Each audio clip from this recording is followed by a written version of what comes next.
Que s'est-il passé ce jour-là, le 1er mai? Bien avant de devenir la fête du travail en 1941, le 1er mai, c'est tout d'abord le tout premier match de l'équipe de France de football.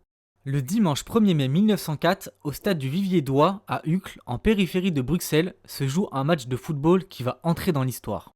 À 16h45, l'arbitre anglais John Keane donne le coup d'envoi d'une rencontre unique. La première confrontation officielle entre deux équipes nationales d'Europe continentale, la France et la Belgique. Côté français, on allie une formation classique en 2-3-5, étrange aujourd'hui, mais typique de l'époque. En face, les Belges jouent en rouge. Les Français, eux, portent un maillot blanc.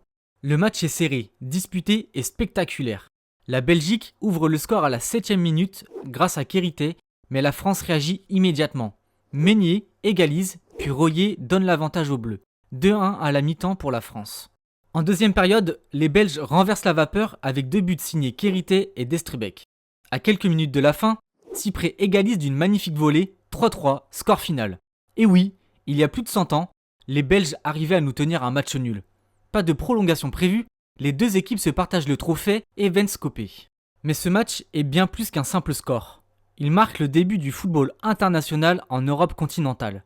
Jusqu'ici, seuls les Britanniques avaient joué des rencontres officielles entre nations et de rares confrontations existaient en Amérique du Sud entre l'Uruguay et l'Argentine.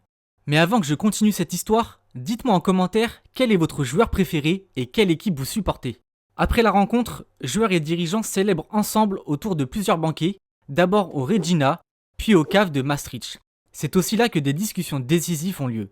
Des figures majeures comme le français Robert Guérin et le belge Louis Mullingos profitent de l'occasion pour avancer un projet d'envergure. La création d'une fédération internationale de football. Quelques semaines plus tard, ce rêve prend forme. Une réunion à Paris scellera la naissance de la FIFA. Ce 1er mai 1904, sur un petit terrain bruxellois, le football moderne venait de franchir une nouvelle ligne de but.